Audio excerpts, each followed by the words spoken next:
¿Qué hubo, qué ¿Qué hubo, más? qué más? A continuación vamos a presentar la paradoja de la mano falsa. Pero como investigadores nos pareció pertinente experimentar la sensación. Así que, corre Corre video. video.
Sí, sí, siguiente.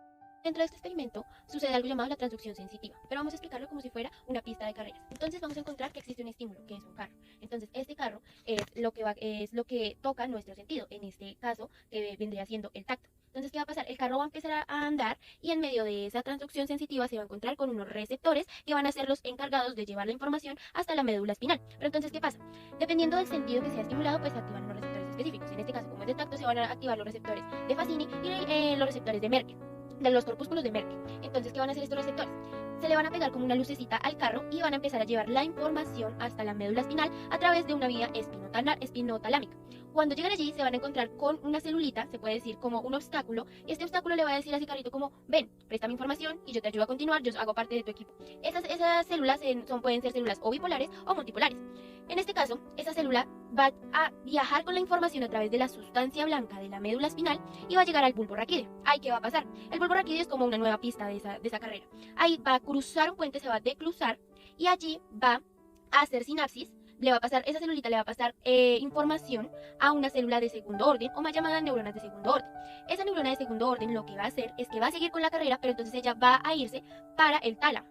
En el tálamo lo que va a hacer es que se va a encontrar con neuronas de tercer orden y ellas le van a decir como tranquila, yo te acompaño a continuar la carrera, yo ya estoy a un punto de concluir la meta. Ella lleva la información hasta la corteza somatosensitiva y allí se ubican en el lóbulo frontal o parietal. ¿Qué sucede? Frente al cerebro y la parte en la que llega la información, nos vemos reflejados como una persona acostada al revés, a lo que llamamos homúnculo. Estos homúnculos, al momento de llegar la información, determinadamente donde pasa la información, digamos si fue en la mano, en el cerebro se va a activar en el homúnculo la mano. Entendiendo esto, hablaremos un poco de las estadísticas que se muestran al realizar este experimento en personas de diferente edad y diferente género. Relación entre el fenómeno de ilusión de la mano falsa y variables personales. La ilusión de la mano falsa es uno de los modelos experimentales para estudiar el fenómeno perceptual, la presentación corporal consciente sobre una ilusión corporal, la cual hay alguna activación cerebral para solucionar el conflicto sensorial. Este modelo de experimento se utilizó en pacientes con sinestesia, además se utiliza también para estudiar la función cerebral a partir de entradas sensoriales. Hay dos vías sensoriales, la cual son las táctiles y las visuales. Hay dos tipos de patologías, la esquizotípica, la cual se informa una respuesta electrofísica potencial evocada sobre una somatosensorial, alterando en el paciente con esquizofrenia el área asociativa y de procedimientos transmodal. Y también en el trastorno del autismo muestra una variable entre la ilusión de la mano falsa y la reverencia en algunos síntomas. Además, la mano falsa se reporta activaciones cerebrales en el área frontal, parietal y temporales. En los estudios electrofísicos que se muestran en la información ya expuesta, se muestran relaciones en la activación de la área intraparietal, ventral y en el giro presental. Además, algunos estudios proponen que la ubicación cerebral en donde se conlleva la percepción de la mano real y la mano falsa es la corteza parietal premotora. Muchas gracias.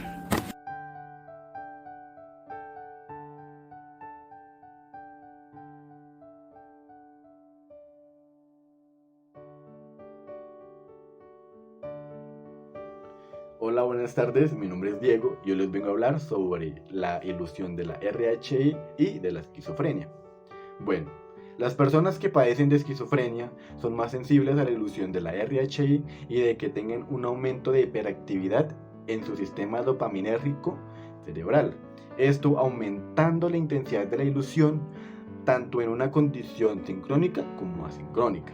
En esquizofrénicos, la ilusión RHI es efectiva en la condición sincrónica o asincrónica, debido a que ellos tienen una ventana temporal más amplia para recibir estímulos separados como simultáneos. Pero bueno, ¿esto qué quiere decir?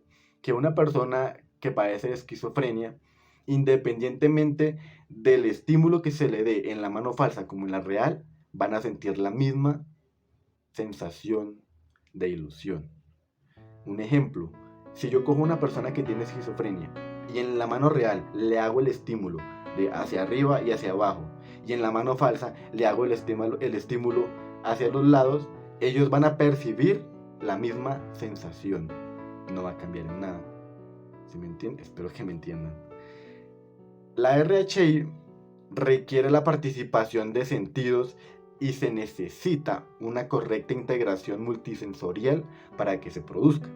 Las áreas que se ven involucradas en la representación multisensorial de las extremidades son la corteza parietal y la corteza premotora, ya que es en donde se observa mayor intensidad cerebral durante la inducción de la RHI, así como el cerebelo y la ínsula.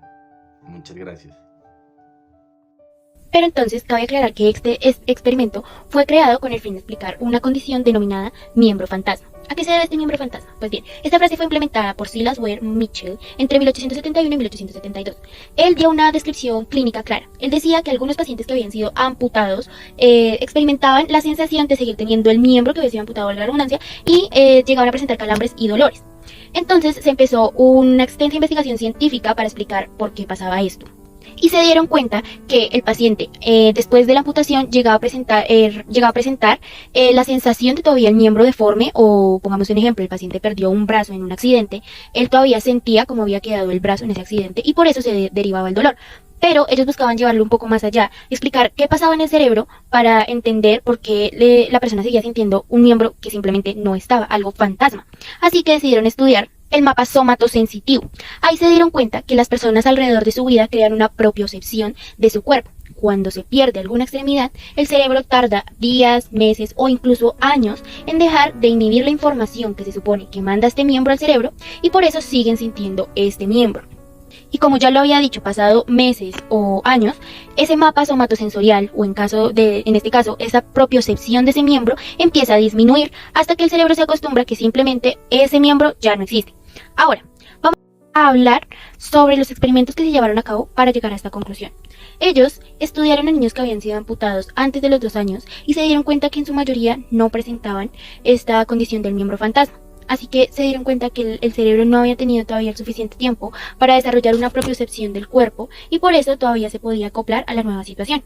No obstante, después de los 8 años estudiaron niños que habían sido amputados y se dieron cuenta que en su gran mayoría ya presentaban la condición del miembro fantasma. Se dieron cuenta que el cerebro ya había creado una propiocepción del cuerpo y por eso seguía presentando esta información que enviaba hacia el miembro que ya no estaba, y por eso ellos todavía lo sentían, incluso les dolía, o incluso relatan que podían llegar a pensar o a sentir que podían hacer actividades como lo es si perdieron una mano, recoger un vaso, o si perdieron un pie, patear un balón.